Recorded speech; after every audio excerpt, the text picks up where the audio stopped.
Good morning, नमस्ते, सुप्रभात बच्चों। मैं विवेक मिश्रा एक बार फिर से आप सभी का हिंदी की पाठशाला में स्वागत करता हूं। और कक्षा 8वीं की जो गुंजन पाठमाला है, आज हम उसके अंतर्गत पाठ 7 पढ़ेंगे, रथ चक्र। तो जैसा कि नाम से स्पष्ट है, पुराने ज़माने में, प्राचीन काल में, जब इतने अत्याधुनिक संसाधन नहीं थे आवागमन के, तो उस समय घोड़ों में रथ बना करके चलने की परंपरा थी। और उस रथ का जो पहिया होता था, उसकी जो तुलना है वो इस पाठ में समय के साथ की गई है। जैसे रथ का पहिया गोल गोल घूमता है और वो कुछ निश्चित दूरी तय करता है, उसी प्रकार ये समय भी है। और समय जो है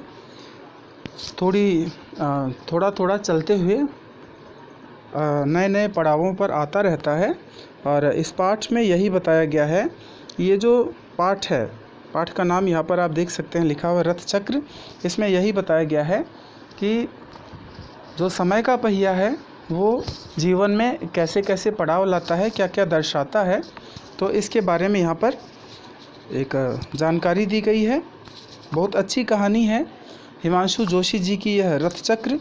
और इसमें यहाँ पर आपकी जिज्ञासा आमंत्रित की जाती है। बातों बातों में यहाँ पर लिखा है, परिवार किससे बनता है। आपको पता ही है कि परिवार जो है भाई बहन, माँ, पिताजी और घर के जो बूढ़े बुज़ुर्ग हैं, अन्य सदस्य हैं, बुआ फूफा, है ना। तो बहुत से जो लोग हैं वो उनसे हमारा ये परिवार बनता है। फिर थोड़ी देर के लिए आप यहाँ पर रुक कर के सोचेंगे कि आपके परिवार में कौन कौन है और परिवार के प्रति हमारा कर्तव्य क्या है। तो आपके परिवार में कौन कौन है, ये थोड़ी देर के लिए आप सोचें। और परिवार के प्रति हमारा कर्तव्य क्या है। अगर हमारा जन्म हमारे परिवार में किसी के बेटे, किसी के भाई, किसी के पुत्र के रूप में हुआ है, तो हमारी जो जिम्मेदारियां हैं वो क्या हैं, इन सारी चीज़ों को हम इस पाठ के अंतर्गत पढ़ेंगे। तो आइए देखते हैं। यहाँ पर इस पाठ का जो सारांश है वो लिखा हुआ है कि रथ चक्र, मैंने जैसा कि अभी थोड़ी देर पहले आपको बताया भी कि ये जो समय का पहिया है, हाँ, रथ चक्र 3 पीढ़ियों की ऐसी कहानी है जिसमें दादा अपने पुत्र की मृत्यु के बाद, पुत्र की मृत्यु के बाद उसके नन्हे नन्हे बच्चों का पालन पोषण करते हैं। कौन करते हैं? दादाजी करते हैं। किसकी मृत्यु होती है? उनके पुत्र की मृत्यु होती है। तो इसमें लिखा हुआ है कि जिसमें दादा अपने पुत्र की मृत्यु के बाद उसके नन्हे नन्हे बच्चों का पालन पोषण करते हैं। रथ चक्र का पहिया घूमता रहता है और उसका बड़ा पोता युद्ध में वीरगति प्राप्त करता है। जो बड़ा वाला पोता होता है, उनके पुत्र का जो सबसे बड़ा लड़का होता है, वो युद्ध में वीरगति को प्राप्त हो जाता है, शहीद हो जाता है। उसके बच्चों और भाभी का भार छोटे भाई के कंधों पर आ पड़ता है। 3 पीढ़ियों द्वारा लगाए फलों से पेड़ों की तुलना करते हुए कहानी का नायक रूपक बांधता है कि अब पौधे मुझे रोपने हैं, अर्थात बड़े भाई के बच्चों का पालन पोषण अब मुझे ही करना है। आशा का तार हाथ में पकड़े हुए पूरे विश्वास के साथ कहानी का प्रत्येक पात्र अपने कर्तव्य में जुटा रहता है। यहाँ जिस सरलता और सच्चाई से कर्तव्य निष्ठा का निर्वाह किया गया है वह सचमुच अनुकरणीय है। वह सचमुच जो है अनुकरण करने योग्य है, सीखने योग्य है, करने योग्य है। ठीक है, तो आइए अब हम देखते हैं इस पाठ में क्या लिखा हुआ है। पीली पीली धूप निखरने लगी है। चीड़ के लंबे लंबे पेड़ और भी ऊंचे लग रहे हैं। बर्फ़ से ढकी पहाड़ों की चोटियां पिघलते सोने की तरह चमक रही हैं। धुंधल के उस पार मैं कुछ खोज रहा हूँ, पर कुछ स्पष्ट दिखता नहीं। यहाँ पर प्रकृति का वर्णन किया गया है। लेखक ने यहाँ बताया है कि जब प्रकृति जो है वो अपने स्वच्छ रूप में होती है तो पेड़ पौधे जो है वो लंबे और ऊंचे दिखने लग जाते हैं। पहाड़ों की चोटियाँ पिघलते सोने की तरह चमकती हुई प्रतीत होती हैं। तो उसी के बारे में यहाँ पर लिखा हुआ है। आगे लिखा है कि आज वर्षों बाद मैं फिर आया हूँ यहाँ अपने घर। यहाँ के कण कण में शैशव की कितनी ही हर्ष विषाद की मिश्रित स्मृतियाँ बिखरी पड़ी हैं। शैशव की मतलब बाल्यावस्था की, बचपन की, और हर्ष विषाद मतलब सुख और दुख की, स्मृतियाँ मतलब यादें, मिश्रित मतलब मिली जुली। तो यहाँ कण कण में शैशव की कितनी ही हर्ष विषाद की मिश्रित स्मृतियाँ बिखरी पड़ी हैं। पिताजी का स्वर्गवास हुआ तब हम छोटे थे। माँ का बिलख बिलख कर रोना, दीदी के कभी न थमने वाले आंसू, बाबा का कोरा सा सफ़ेद चेहरा, कोरा कागज़ सा सफ़ेद चेहरा आज भी अनायास याद आते हैं और अजीब सिहरन सी होती है और मैं काँप काँप उठता हूँ। यहाँ पर पिताजी के मृत्यु के बारे में लिखा है कि जब पिताजी का स्वर्गवास हुआ था, उनकी मृत्यु हुई थी, तो क्या स्थिति थी। बड़ी ही एक दयनीय स्थिति थी घर में, और कैसा माहौल था उसके बारे में यहाँ पर लिखा हुआ है कि जब पिताजी का स्वर्गवास हुआ हम छोटे थे। माँ का जो बिलख बिलख कर रोना था, दीदी के कभी न थमने वाले आंसू, बाबा का कोरा कागज़ सा सफ़ेद चेहरा आज भी अनायास बेवजह याद आ जाता है। और जब ये याद आता है तो अजीब सी सिहरन होती है, शरीर काँप उठता है। तब मैं कनू के बराबर था। देहरी के पास माँ सिर झुकाए बैठी थी। बाबा पत्थर की तरह गुमसुम हो गए थे, एक शब्द भी न बोल पा रहे थे। दीदी मुझे गोद में उठाए चुपचाप रो रही थी, बस रोए ही जा रही थी।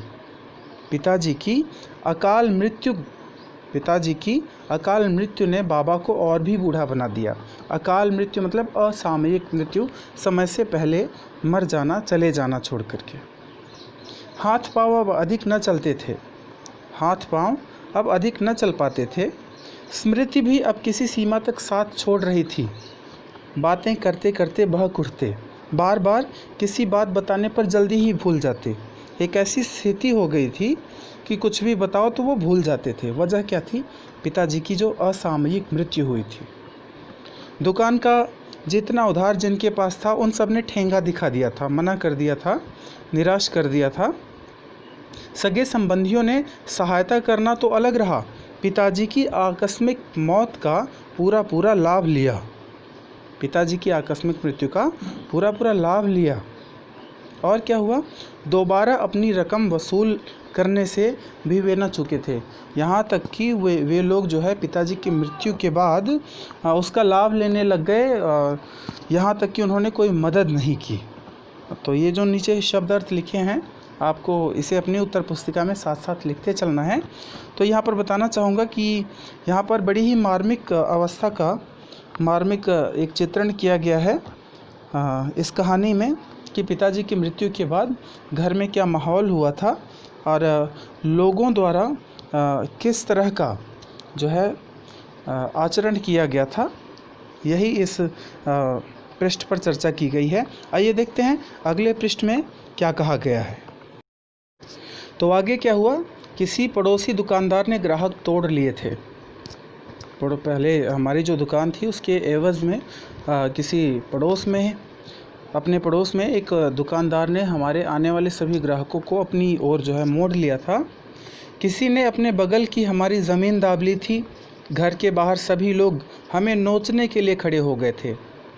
कोई भी तो अपना नहीं दिखता था। बाबा बूढ़े थे, हम छोटे। एक दिन बाबा ने बड़े भैया को बुलाया। पता नहीं क्या कहा कि बड़े भैया सारा दिन उदास रहे। शाम को खेत से लौटते समय मुझसे बोले, जीतू मैं पढ़ने अल्मोड़ा जाऊं तो तू घर का काम देख लेगा? उन्होंने पूछा, जीतू अगर मैं अल्मोड़ा पढ़ने जाऊं तो क्या तू घर का सारा काम देख लेगा? मेरी समझ में बात नहीं आई। बड़े भैया पढ़ने जाएं या ठीक है, लेकिन घर में मुझे क्या देखना है और कैसे? तो सारा दिन इधर उधर मित्रों के साथ घूमता रहता है। देखना बाबा बूढ़े हो गए, इतना बड़ा कारोबार है, उनसे दुकान में अधिक काम नहीं हो पाता। मुनीम रखते हैं लेकिन वे भी हमें लूट खसोट में कोई कसर नहीं छोड़ते। तो स्कूल से लौटकर सीधा घर आया करना, किसी काम में मदद कर देना, इससे बाबा को बड़ा सहारा मिलेगा। बड़े भैया का स्वर भीग गया। वे उसी बहाव में आगे बोले, ऐसा कोई भी तो नहीं जिसकी हम सहायता ले सकें। पिताजी हमें खूब पढ़ाना लिखाना चाहते थे ना, बाबा कहते हैं कि मैं आगे पढ़ूं। पिताजी जिस तरह सारे काम चलाना चाहते थे वैसे ही सब चलें। बाबा का दिल नहीं दुखाना है, मैं खूब परिश्रम करूंगा, तू भी पढ़ने में मेहनत कर। बेकार का घूमना फिरना छोड़कर खाली समय में घर का काम देख, घर का काम देख। छुट्टियां मिलते ही मैं भी घर वापस आ जाया करूंगा। और बड़े भैया सचमुच एक दिन चल पड़े। घोड़े पर उनका सामान लादा गया। पुल पार तक बाबा लाठी टेकते टेकते उन्हें पहुंचाने गए। बड़े भैया से पता नहीं क्या क्या बातें करते रहे। बड़े भैया उम्र में मुझसे केवल 3 साल बड़े थे, लेकिन लगता था पिताजी की अकाल मृत्यु ने उन्हें बहुत कुछ सिखा दिया था। तो इस पाठ में जो है आगे की जो व्यवस्था थी, आगे की जो है कहानी है, उसका वर्णन किया गया है। हाँ, और इस कहानी के अगले भाग में हम इसके आगे की चर्चा करेंगे। तो अभी जो है आपको इस कहानी को यहाँ तक अच्छी तरह समझ लेना है, और जब हम आगे बढ़ेंगे भाग 2 की तरफ तो इसके आगे चर्चा करेंगे। ठीक है, धन्यवाद।